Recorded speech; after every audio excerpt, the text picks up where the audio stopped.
السلام علیکم دوستو، میں ہوں محمود عریب راشد اور آپ کا سائنٹیفک قرآن کے معجزے کی ایپیسوڈ 2 میں خوش آمدید۔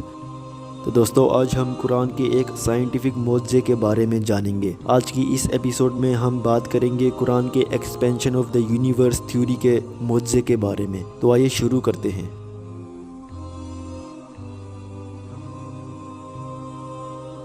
تو دوستو، ایکسپینشن آف دا یونیورس ایک اضافہ ہے ڈسٹنس میں اس آبزرویبل یونیورس کے گریویٹیشنلی ان باؤنڈ حصے کا وقت کے ساتھ۔ یہ ایک انٹرنسک ایکسپینشن ہے، مطلب یہ کائنات کسی چیز میں ایکسپینڈ نہیں ہو رہا اور اس کو اسپیس کی موجودگی کی ضرورت نہیں ہے اس کے باہر۔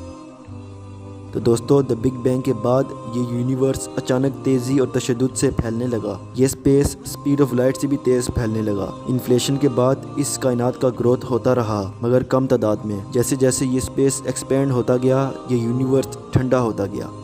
آئیے اس تھیوری کی ہسٹری پر نظر ڈالتے ہیں۔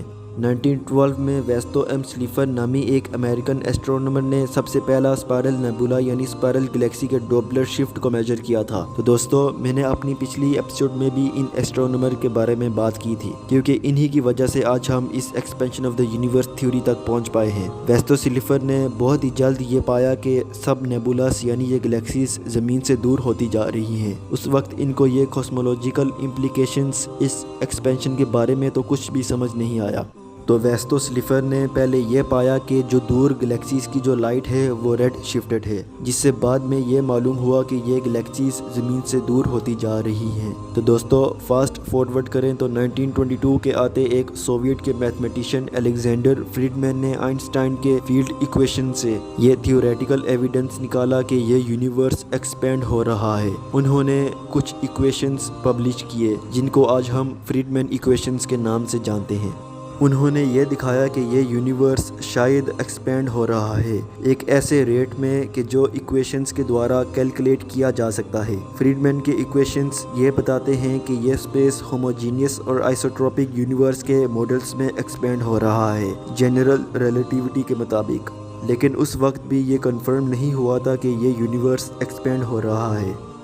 تو دوستو، اس کے بعد 1924 کے آتے سویڈش ایسٹرونومر کنوٹ لونڈمارک سب سے پہلے انسان بن جاتے ہیں یونیورس کے ایکسپینشن کی آبزرویشنل ایویڈنس نکالنے والے۔ اس کے بعد 1927 میں جورجس لیمیتری بھی فریڈمین کی طرح ایک تھیوریٹیکل ایویڈنس نکالتے ہیں کہ یہ یونیورس ایکسپینڈ ہو رہا ہے، اور یہ آبزرویشنل ایویڈنس نکالا کہ جتنی دور یہ گلیکسیز ایک دوسرے سے ہوتی جا رہی ہیں، اتنی ہی تیز ایک دوسرے سے دور ہوتی جا رہی ہیں۔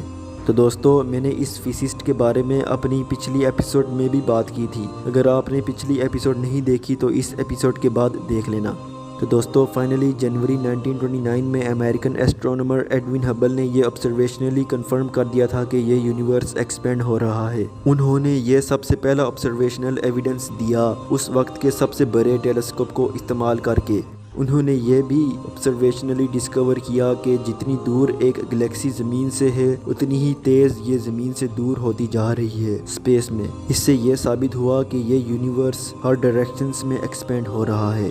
ایڈوین ہبل نے جنوری 1929 میں ایک article چھاپا، A Relation Between Distance and Radial Velocity Among Extragalactic Nebulae، جس میں انہوں نے یہ ٹیبل دکھایا۔ اس ٹیبل میں یہ لکھا ہوا ہے velocity distance relation among extra galactic nebulae, مطلب کہ جتنی دور ایک گلیکسی ہے زمین سے، اتنی ہی تیز یہ زمین سے دور ہوتی جا رہی ہے۔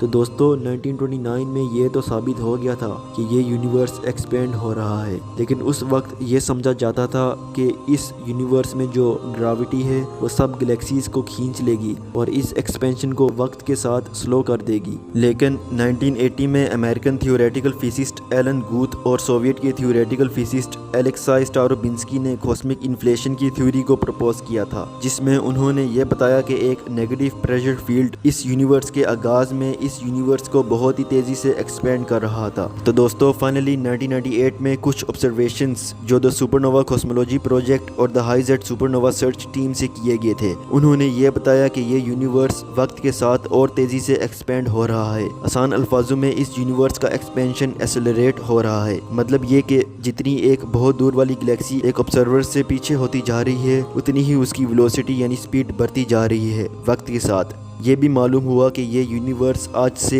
5 بلین ایئرز پہلے تیز ایکسپینڈ ہونے لگا تھا۔ تو یہاں سے دوستو اس پراسرار انرجی کا کانسیپٹ شروع ہوا، جس کو آج ہم ڈارک انرجی کے نام سے جانتے ہیں۔ ڈارک انرجی ایک پراسرار انرجی ہے جو یونیورس کو سب سے بڑے پیمانے پر اثر انداز کرتی ہے۔ اس انرجی کا بنیادی اثر اس یونیورس کے ایکسپینشن کو تیز کرنا ہے۔ تو دوستو ڈارک انرجی جو لفظ ہے یہ سب سے پہلے 1998 میں استعمال کیا گیا تھا American theoretical cosmologist Michael S Turner کے دوارا۔ تو دوستو اب ہم قرآن کے ایکسپینشن آف دا یونیورس کے معجزے کی طرف آتے ہیں۔ 1400 سال پہلے 7th سینچری میں سال 609 سے لے کر 632 میں اللہ تعالیٰ قرآن کی سورہ زاریات کی آیت 47 میں فرماتے ہیں وَالسَّمَاءَ بَنَيْنَاهَا بِأَيْدٍ وَإِنَّا لَمُوسِعُونَ، آسمان کو ہم نے اپنے زور سے بنایا ہے اور ہم اس کی وسعت رکھتے ہیں۔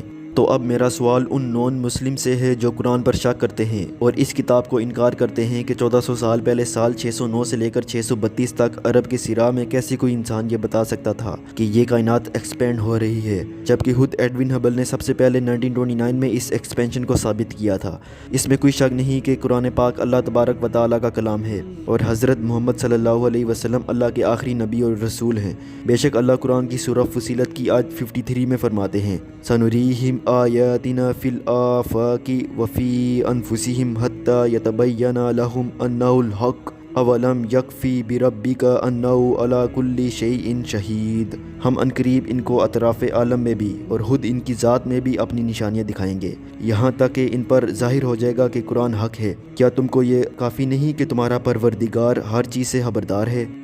تو دوستو امید ہے کہ یہ والا ایپیسوڈ بھی آپ کو بہت انفارمیٹیو لگا ہوگا۔ اللہ پاک ہم سب کو قرآن کو پڑھنے کی اور اس کو سمجھنے کی توفیق دے، آمین۔ تو میں آپ سے ایک اگلی ویڈیو میں ملوں گا، فی امان اللہ۔